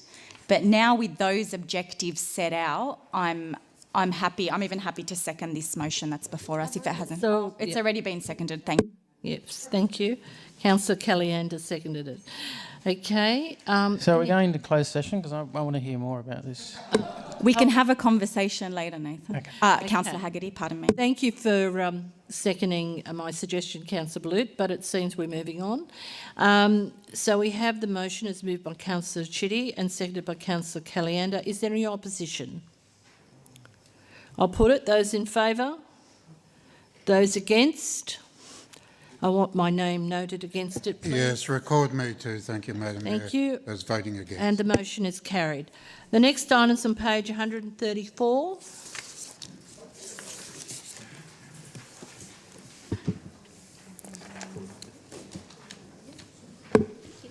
I note, Madam Mayor, that there's some urgency about this, but I also note that Councillor Mazar Hadid is not here, and I think Councillor Mazar Hadid would make an excellent person for this position, considering. Well, his Councillor, experience. you can actually move him as the delegate if you so choose, and with a seconder, and we could call for nominations for, generally speaking, and in his absence, I'm sure we can vote without him being here. So, Madam Mayor, are we going to vote for an alternate at all for this? No, it doesn't outline that here, but no, it's just by the looks of it a delegate, no alternate councillor. So I'd like to nominate. let's, hold on, Councillor- let's move. Oh, sorry. Let's move the recommendation first. So somebody like to move the recommendation? I'll move the recommendation. Thank you. Seconded. I'll second it. Thank you. I'll put it. Those in favour, those against. Declare it carried. Now we have a nominations. Yes, councillor. I'd like to nominate Councillor Charisma Calianda Yes. of the South Ward. Southward was very formal. Okay. And also, Councillor Rhodes, you have a nomination. Yes, I'd like to nominate Councillor Mazar Hadid because of his excellent experience in these sorts of things. Okay. Thank you. All right. All right. Well, any other nominations? Okay. I'll put the first one, Councillor Calianda. Please raise your hand. 5. That's 5. Okay. And those. Now I'll just take the second one. Those in favour of Councillor Mazahidid. That's 5. I will actually give the nomination to Councillor Calianda. Sorry, Mayor. My vote. Can I just seek clarification on something? Sure. When it comes to voting on things like that, is it then out of a hat, or does the Mayor have a casting vote in relation to that? I don't know. I get the casting vote. It's a resolution. I just got advice, so I am deeming Councillor Calianda successful. Thank you. The next item's on page. Yeah, she's not automatic. I mean, she's got to fight off other folk. Yeah, she's not automatically on. Okay, the next item's on page 164. I'll Thank you. second. Thank you, Councillor Ayard. Is there any opposition? Madam Mayor, I wonder whether we can have a number 2 for this, where we hold a council briefing meeting with councillors and go through all the sections one by one whilst this is on exhibition. That is a huge amount of things that we're requiring to actually get a grip hold of. And this is our big chance to make changes. So I think it needs more than a little bit of a consideration than us just putting up our hand and voting here. Happy to take that on board. Yes, Councillor, thank you. We'll just amend, I'd say what you should do is amend point 1 and say, and that it'll be a briefing arranged for councillors during the exhibition period. And it might have to be a number of briefings. I don't want this glossed over. I want it to be thorough and for all councillors. We hear you, Councillor. Thank you. All right, and it's been adopted by Councillor Chitty and Councillor Ayard. Are you happy with that as well? A briefing for councillors. Yep, thank you. Is there any opposition? I'll put it. Those in favour? Just a question. Those against? I'm going to say it's unanimous. What's your question? It's a bit late. We moved on. Yeah, the question was, if What we're is- having another briefing, why do we also say if no submissions are received, council delegates to the CEO the finalisation? And I had another alteration which said bring it back to council. So it would be receives a further report and outcomes of the exhibition and bring it back to council. I tried. Yeah. Well, it has to be exhibited, so you're going to get a briefing and council can bring back, it'll be brought back to council. You have my assurance I will bring it back to council. So is there any opposition to that? Because you all have to have your names recorded. So I'll say unanimous for that. The next item's on page 170. Move that. Move that. Second it. Thank you. Councillor Hachidi and Councillor Rhodes. Any opposition? I'll put it. Those in favour? Those against? Carried. Next item's on page 174. Move that way, Mayor. I'll second. I just have a small amendment. Hold on a moment. Councillor Chitty and Councillor Ayard. What is your amendment, Councillor? Number 5 endorses in principle the proposed public benefit contributions of the planning agreement to be negotiated further, comma, including but not limited to. That's everybody happy with that? Yeah. Councillor Chitty and Councillor Allen? And in fact, Yeah. Yep, that's right. That's fine. Thank you. Any opposition? I'll put it. Those in favour? Those against? Declare it carried. Now, Councillor Sheldon, are you opposing? Yes, I am. Okay, thank you. Everybody's agreeing except Councillor Sheldon for the minutes. Thank you. It's a planning matter. The next item's on page 180. I have some questions, Madam Mayor. Okay, Councillor Rhodes. I'm a little bit confused as to what is the actual situation here. Can you tell me what would happen if council doesn't approve this VPA? Does it legally go back to court or? We're on 180. Madam Mayor, are we on 180? We're on 180. Whoops, wrong one. Sorry. Oh, I've got a question on 180, Mayor. Councillor Chitty, what is your 180? On page 181, we talk about our white ribbon accredited workplace. Now, Yes, Councillor, we did predict someone may ask this question. Thank you. The actions that we committed to through the White Ribbon accreditation will remain in place. I've committed to that to the staff. How we brand those is a matter for internal discussion at present. So that organisation no longer exists? Or That's correct, that organisation so no can we longer not, exists. and I take on board, not mention them, given that, just in the future, I mean, if we're moving away from them. No, I take that on board. It was simply an attempt to say what items we brought to the organisation through that process. And is there anything we paid for with them that we didn't receive? Are we part of any? I'll have to take that on notice, but I don't think so. I don't think we had any financial commitments other than those that were projects embedded in our own organisation. Thank you. Thank you. Any other questions? Would someone like to move it? Move that way, thank you. Thank you, Madam Councillor Sheldon. Seconded, Councillor Chitty. I'm going to put it. Those in favour, those against, carried. Next item's on page 183. I have an amendment. Yes, Councillor. Just the quorum. Yep. I think, what have we, can we just leave it as it is? So 1 councillor, 5 attendees. Mm-hmm. You're moving that as the amendment to the reference? Can I foreshadow a motion, Mayor? Yes, hold on. Councillor, and do you have a seconder, Councillor Haggerty? Thank you. I will second, Madam Mayor. Thank you, Councillor Cunningham. All right. Without going into your foreshadowed motion, Councillor, can you give a... You wish Just to speak against... Yeah, I'll speak against Councillor Haggerty's, and there's not really much there. But I think it's important if council staff and councillors, especially the staff, are going to take time out, put together a presentation and whatnot, and we know that we're not going to have a decent audience to actually present to, these meetings shouldn't take place and staff should be able to go home to their families. From 5 to 10, to ask for 10 people who are really committed to or interested in their local area, I don't think that's a big ask. It should go from the 5 to the 10. A lot of time, a lot of effort is put into these things, and if people don't show up, well, then we shouldn't be holding them. Thank you. Half. Okay, Councillor Haggerty, wish to speak to your motion? Can I just... Hold on, Councillor Rhodes. Councillor Haggerty, do you wish to speak to your motion? Yeah, look, this has been a very, in my opinion, a very successful initiative that we've put in place. It has evolved over time, and I think it's found a nice sweet spot. We've collapsed some into others. We've changed the time and frequency of others. My concern is that, there may be occasion where it may fall during school holidays or at a certain time of the year where you get, you mainly get 6 or 7.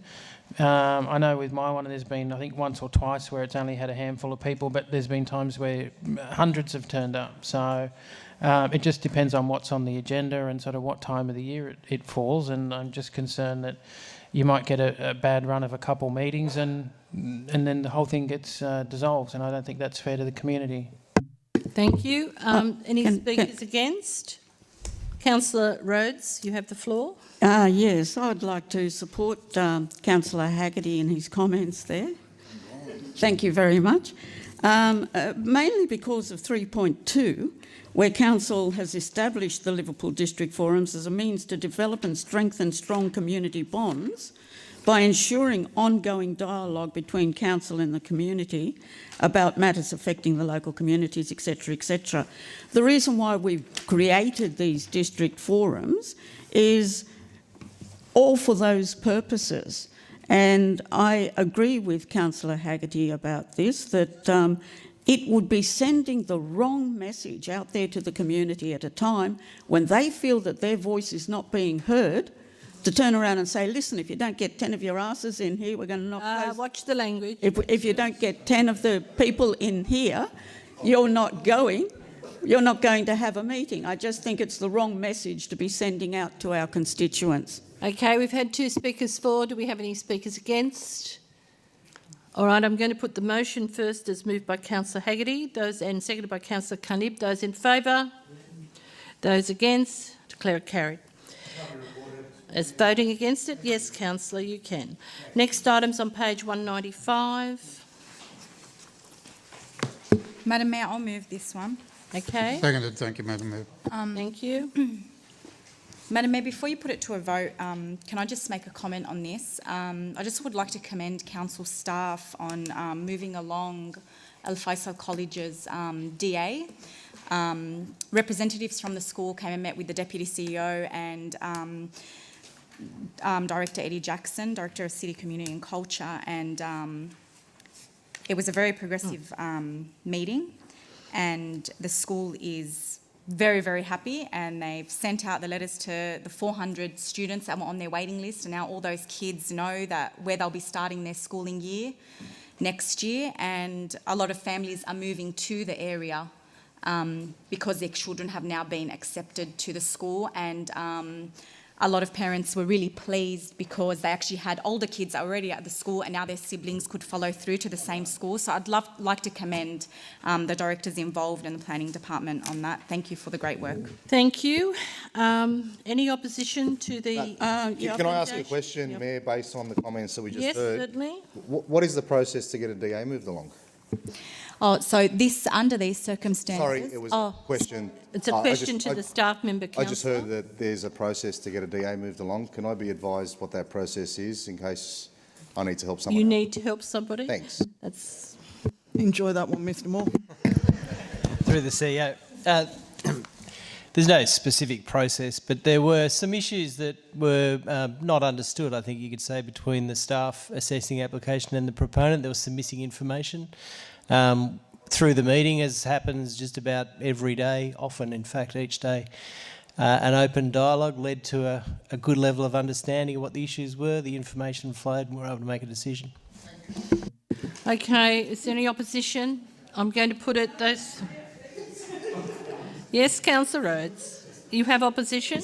No, there's a couple of questions. Are we doing Commo 3? We're doing 195, Commo 3, yes. I liked it, but can we have...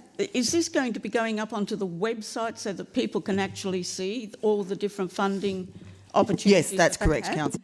Can we include links to the external funding organisations on the website? Yes, we can. We can include links. We just need to put a disclaimer to say that we're just making a link towards them. We can't be held responsible for any of their information. And... I think some of them have already got links. They have, yeah.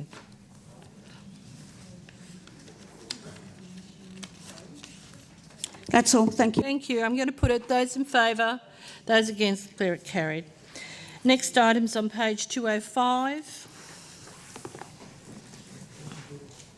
I'll move that we defer for further discussions, Mayor. I have an alternative motion. Councillor, would you like to debate the deferral using your foreshadowed... Mayor, I'll withdraw moving. Okay. Councillor... I'll second that, Madam. Okay, Councillor. Hopefully it's coming up. Yep, basically that we endorse the framework, but we don't get rid of any of the strategies yet, and we just sort of work through them piecemeal. So happy to second that, Mayor. Yep. Okay. Is there any opposition?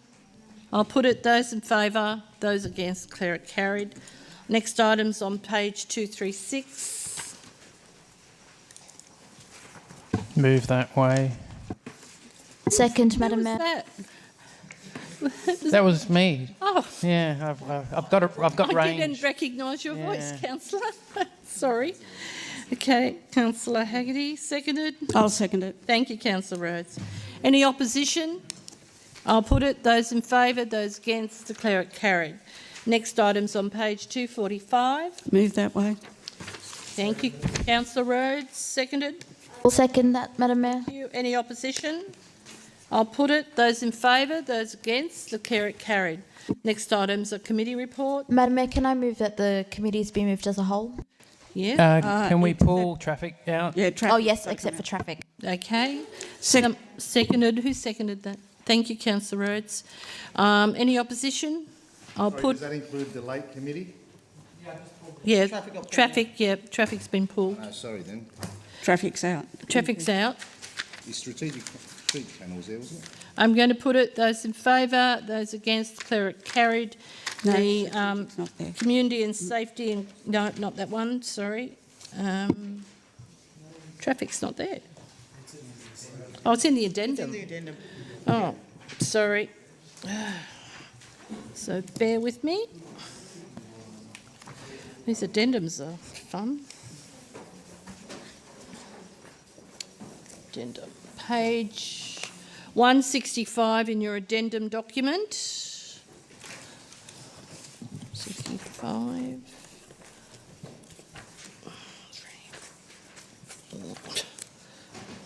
Okay, we're there. Right. Councillor Haggerty, you called for this to be pulled? I did. Just in regards to I've lost my place, the roundabout on New Warra Road. This seems a strange one, and it obviously related to EGRO 04 as well. If I'm reading this correctly, essentially we're making, I guess we're doing some sort of backward engineering in order to satisfy a local planning decision, despite the strategic view of what needs to happen with that road. And it's costing a significant amount of money, ratepayers' money. That's despite the fact that the local planning panel said no, and I guess we're crossing over here into EGRO 04, but I just don't think that's... I thought, our job is to be strategic and make strategic decisions. This is not what's happening. Can I suggest we do EGRO 04 then come back to this? Sorry, I was coughing. What were you saying, Councillor? Can I suggest we do EGRO 04 and then do this item? Yep. Thanks. Are you happy for that to be deferred until that item? Okay, thank you. Well, I have some questions then to start us off with EGRO 04. No, we're just going to go through the agenda and we'll come back to EGRO 04. Okay, just hold your horses. Okay, next item is questions with notice, which is on page 19. Sorry, 288, I apologise. Where'd the 19 come from? Okay, and in the name of Councillor Hull. Tab number 19, thank you. It's covered up by my phone. Okay, 288, Councillor Hull, you happy with that? Mayor. I must admit I'm not happy with... Any of it? The answers are fine. I'm not happy with the result because obviously it's not addressing the issue. And when we have the next community safety meeting, I will raise the issue there with the police present, and I think they're the ones that need to come in on this because obviously over the last 10 years we just haven't solved the problem.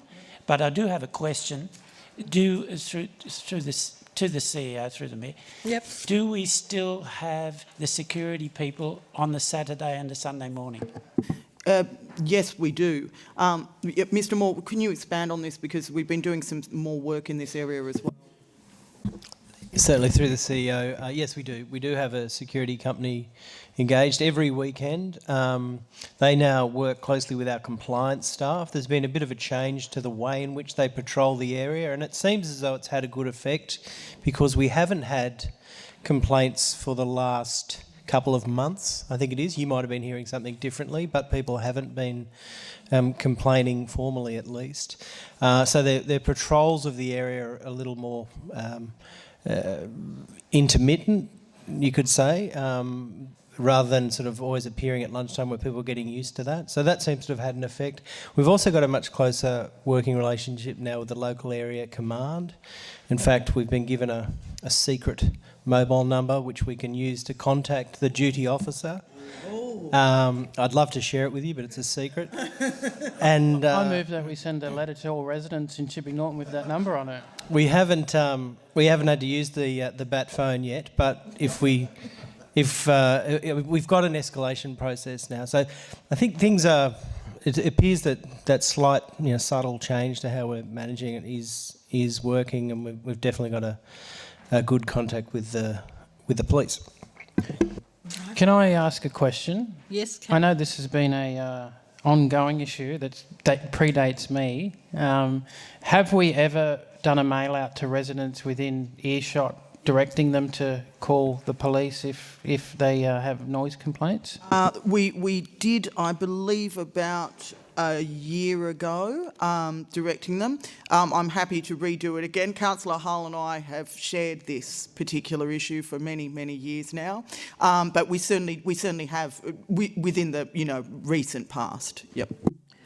Why don't we produce fridge magnets? You put fridge magnets on the fridge. If you get a letter, you put it in the bin. If you get a fridge magnet, you put it on the fridge, and it's always there. I think you're requesting a communications campaign, Councillor. I think at the moment we've had a very professional response, Councillor Haggerty. Thank you.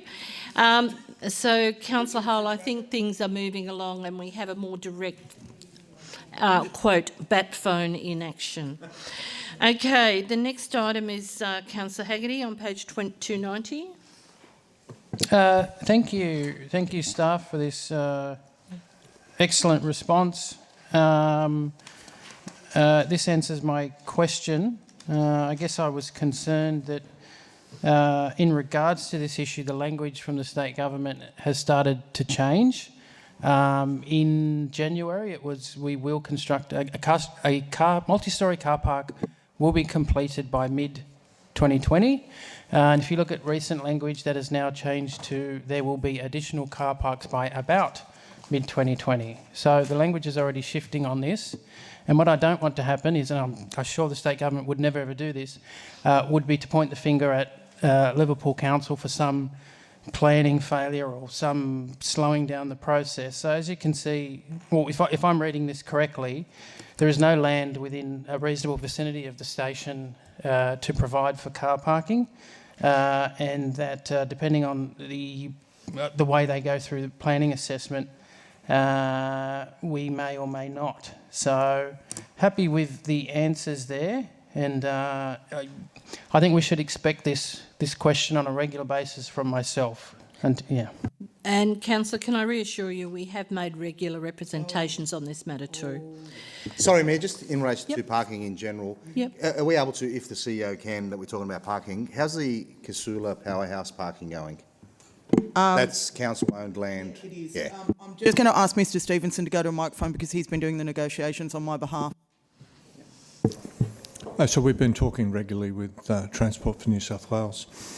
The question they have is around the operating hours of the car park. Council's got concerns about having it open too late at night with the security of CPAC. And so we're just negotiating around that. But basically they are keen to proceed. So they're ready to go, everything, all we're waiting on really on the council-owned land is council's agreeance. Is that correct? We're waiting on a formal proposal from Transport for New South Wales at the moment. Thank you. We're basically in the process of agreement, but as I believe I've said before, councillors, I'm not prepared to have Transport for New South Wales clip my ticket. It needs to be at no cost to council. Sorry, just in relation to that, all I'm understanding though, it's only the time frames. It's not a matter of money. It's when the car park is open. But depending on the hours of operation, it will be whether they need to put in CCTV or a static guard. So we're just negotiating out those final pieces. Just for my knowledge, has any agreement been proposed at any stage between one or either party? Yes, councillors. Prior to the state election, I signed an MOU which we had negotiated with Transport for New South Wales. At that point in time, Transport for New South Wales chose not to execute that particular MOU, and since then we have gone back into negotiation. Thank you, councillors. Okay. Sorry, Madam Mayor, just through Yes, you. Do you mind telling us, CEO, why they've chose not to execute that MOU? My understanding was that they were concerned about the costs of delivering that infrastructure. At that point in time as well, as you'll know, one of the reasons that we're keen to see this in, apart from obviously the greater benefit to the community, is also to get the underpass opened, so we've got greater access. At that point in time, they said they were unable to fulfil that. We're still in negotiations with them about that. Thank you. Thank you. Okay, Councillor Chitty. Thank you. Next item's in your name as well, parking meters. This might be the opportune moment to bring up the issue you wished to raise earlier. Mentioned the issue, and I don't want to harp on it, and the CEO has taken on board the comments and has, from what I understand, stated that another 30 days of education. Okay, thank you. On the next item is your name as well, 294. Fine. Next. No, I did basketball. Yes, basketball's done. Next item's 295. Now we're moving on to Councillor Balut. That was you. Excuse me. Yes, Madam Mayor. Thanks for that response, there, CEO. Just a little bit of a concern there, saying on the last paragraph, the decision that was taken, my voting right away, is based on an advice that saying I will be overseas and will be attending the conference after midday.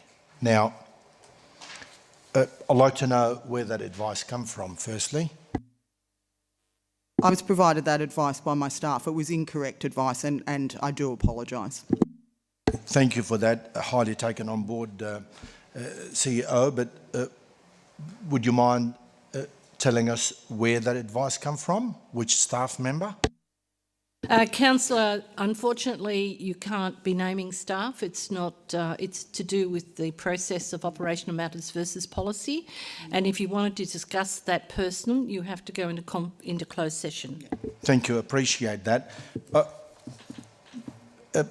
I do know, Madam Mayor, it's via email and other forms that every staff member that I have communicated with, without mentioning names, were very well aware of my itinerary. They have arranged my itinerary, and they very well informed of my arrival. As a matter of fact, a day or two prior to me jumping on board, I've received a text message and an email with a link to confirm my flights, which is I did. So every staff that I have communicated with were very well aware of my flights, departure and arrival and time. Councillor, all I can do is firstly give you my unreserved apology again, but also assure you it was a purely innocent mistake based on incorrect information about what time the vote was occurring, not incorrect information about your itinerary. Thank you. Taken on board. I have a couple of questions. Yes, councillor. Was there a formal motion of council that ever listed who the delegates for the conference was? Not by name, no, councillor. Sorry, in relation to that, and I was going to stay out of this because it's not my fault. Yes, there was, councillor. Absolutely. There was a resolution passed by council, and I said I was going to stay out of this one, but given that you've said that and we've received that response, and the resolution passed by council CEO 01 on the 26th, meeting held on 29th of May 2019.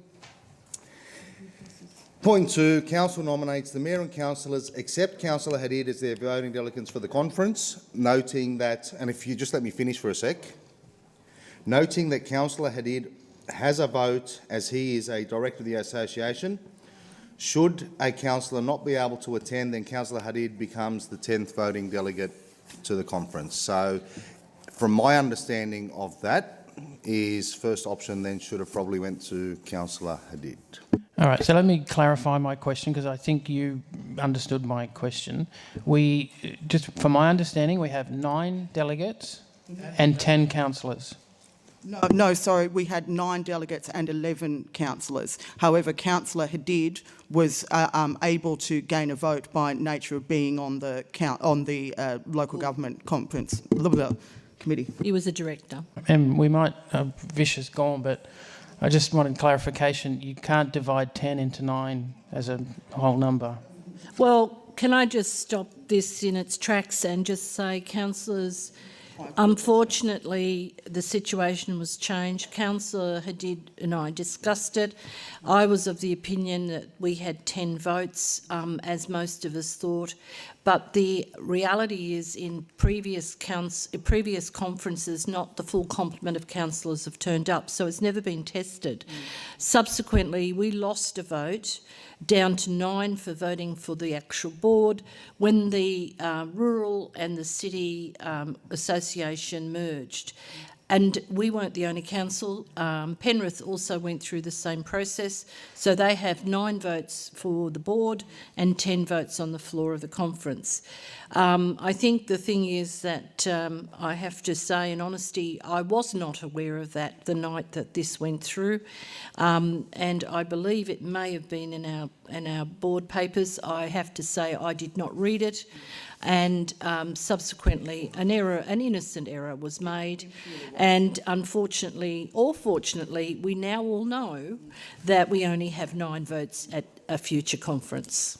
And my apologies as well, Councillor. Accepted, Madam Mayor. On that note, Councillor Haggerty offered to give us a vote at next year's election. There you go. On the record. Sorry, Okay. point of order. No, It's not up to no. Councillor That's a Haggerty. decision of council. That's enough. And it will definitely be a matter for council to determine. I will sit in this And there will room be till I 9 have a- votes. You've got to vote for that, Madam Mayor. 9 votes. Okay, councillors, enough. Moving on. The next item is there's EGRO 04 and the Traffic Committee item on page 165. You wish to discuss these together? EGRO 04, Mayor, I'll move that we receive and note, and I take it by receiving and noting, we're not endorsing that. Is that my Sorry, say understanding? that again. Receive and note. The report. Oh, okay. Now, do I take that as a council, I'm talking against it by receiving and noting, staff? Yes, you CEO? are. Council does not endorse a roundabout being built on Nuwara Road with the intersection of Marshall Parade. Okay. Marshall. I'll second that.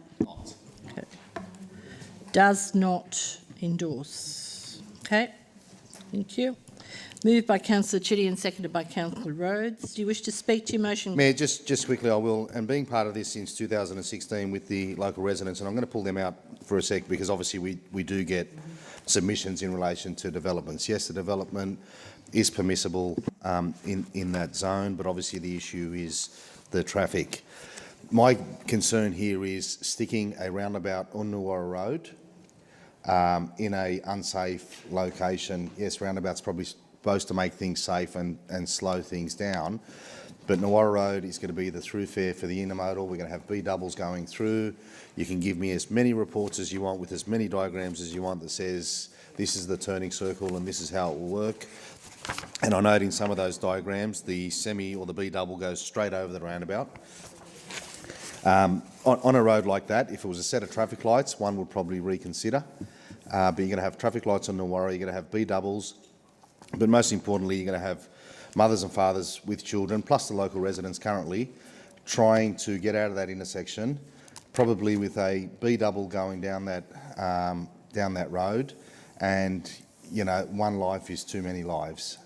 Roundabout, no. Other measures, happy to consider.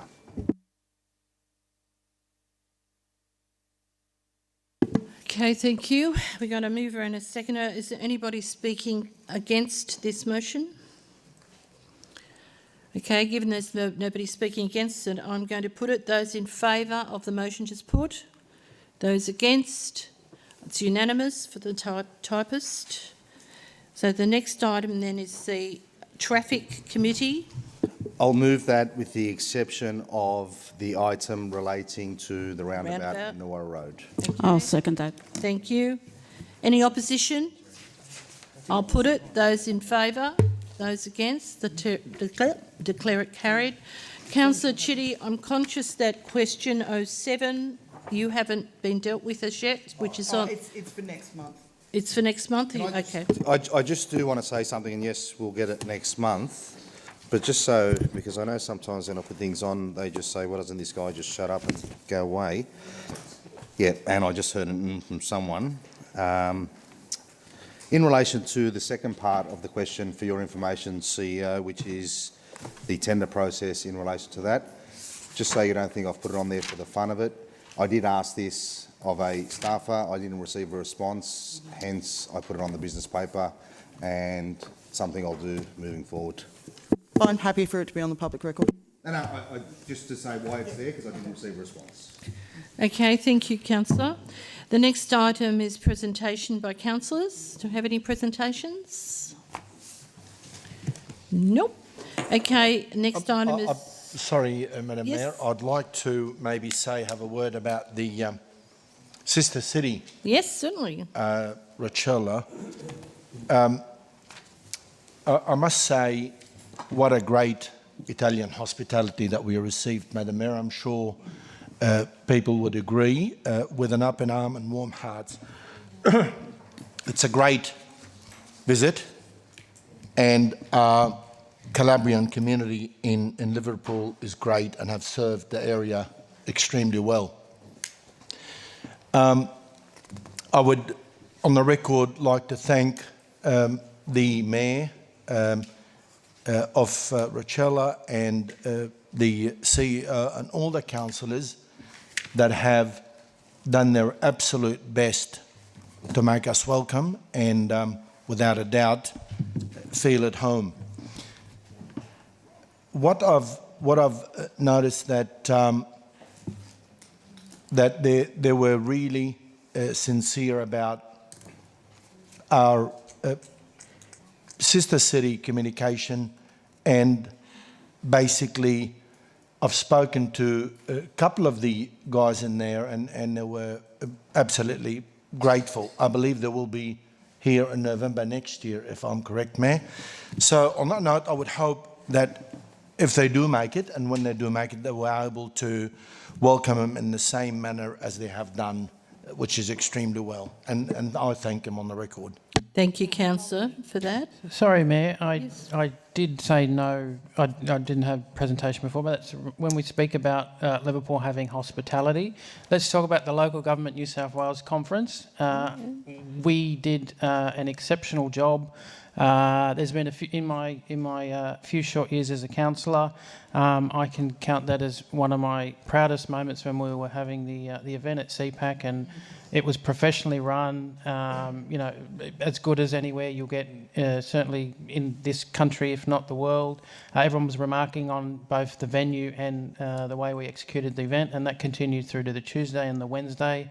And we've done our city very, very proud, and I'm sure we've got a pretty significant economic boost from it.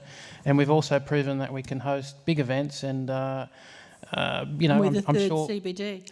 And we're the third CBD, if you haven't heard. 4 times. That's 80 cents. 80 cents. Yep. But in all seriousness, you know, we came across looking as grown-ups. You know, we're very professional. We're a very serious city, and well done to all the staff, and also to Councillor Hadid, who had played a very big part in securing that for us. Yes, he did. I echo Councillor Ballout's sentiments, and I also thank Councillor Haggerty for his comments, because I also agree with that as well. I think we've done ourselves proud in both elements. Any other presentation? No, just quickly, Mayor, will you be putting up a formal as per in relation to Rochella? Yes, it's already been done. Thank you. Thank you. The next item on the agenda is fast charging stations. Councillor Haggerty. Yes. So I think basically explained here why I think this is a good idea.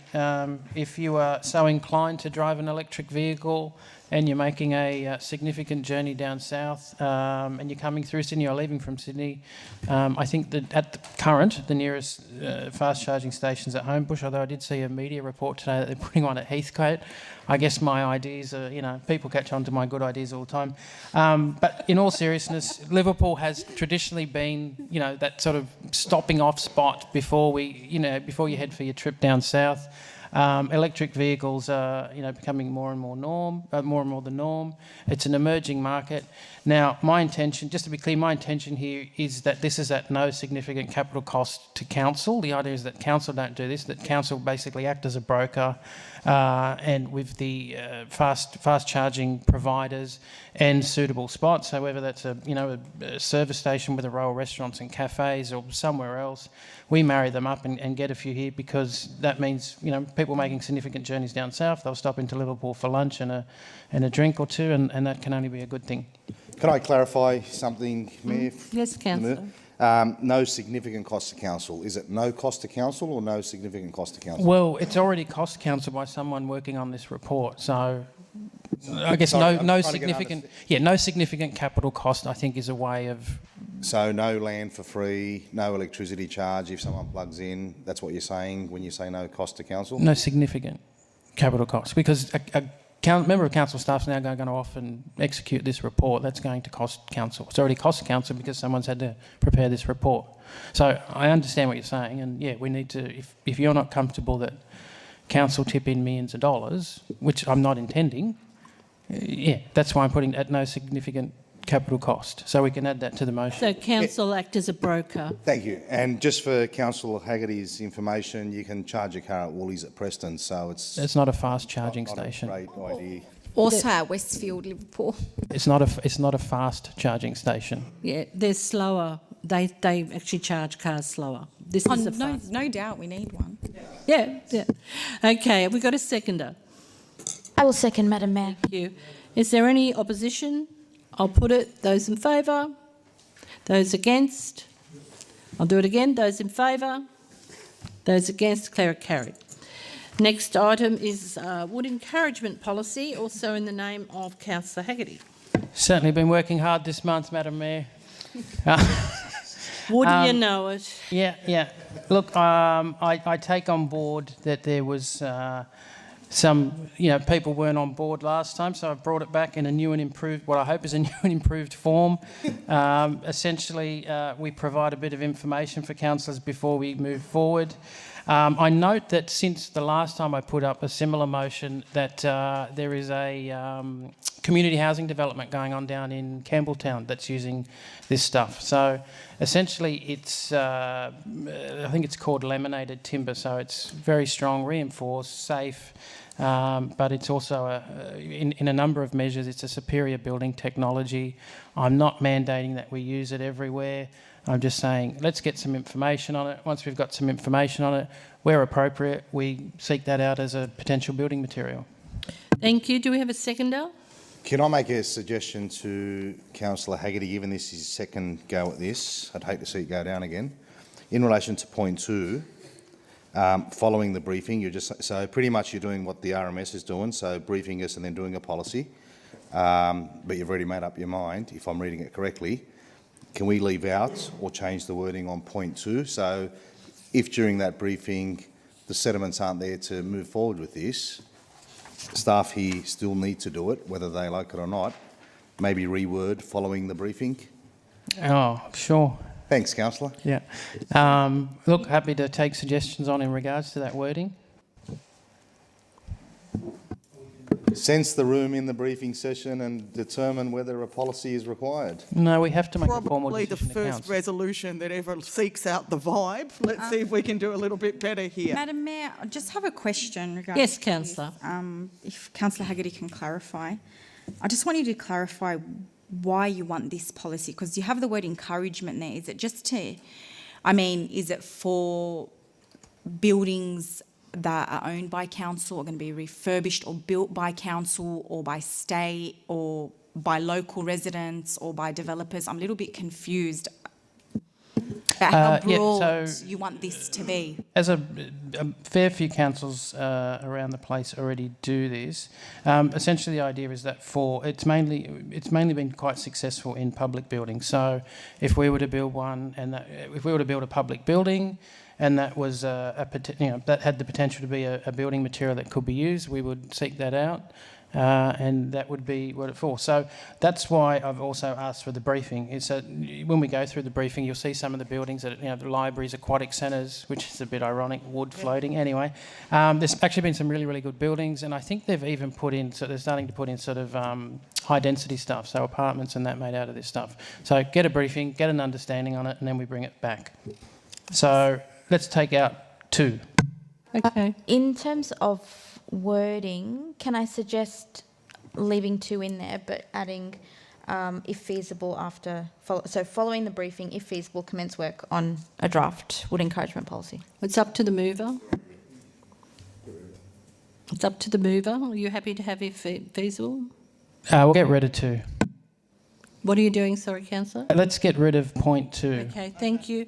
And I'll We've got bring a it back for a seconder. third time. We got a seconder? No, thank you, Councillor Kanib. Is there any opposition? I'll put it. Those in favour?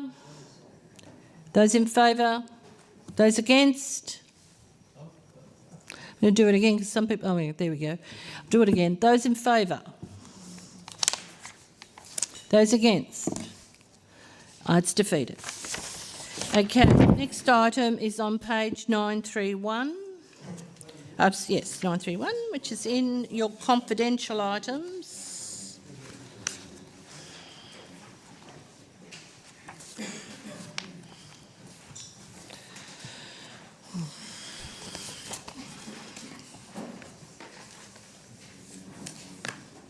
For motion.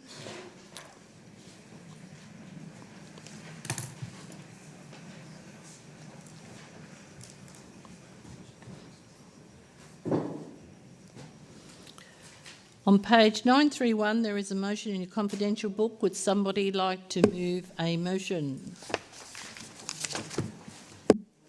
Mayor, I'll move a motion that exempts us from going to tender, so whatever those words are, because of the reasons outlined, I believe that is required.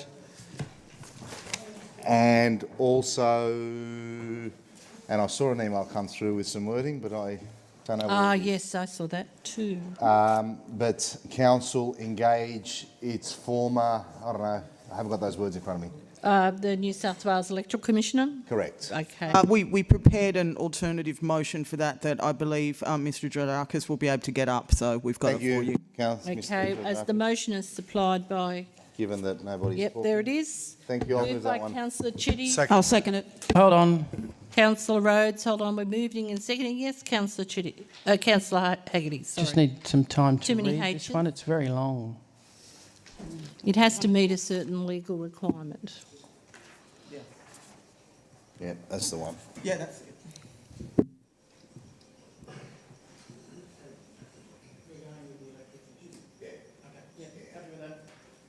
All right, okay. Any opposition? I'll put it. Those in favour? Those against? Declare it carried. Thank you. Next item. So that was just we're going with the Electoral Commission. Is that right? Just making sure. Yep. And fine, councillors, Thank it's you. a matter for you to determine. Right, next item's on 946, Legal Affairs.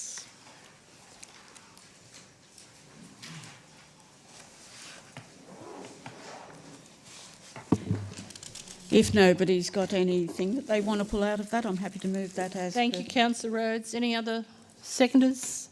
Thank you, Councillor Hull. Any opposition? I'll put it. Those in favour, those against, declare it carried. Given there's no other business, the meeting is closed. Thank you all very much for coming.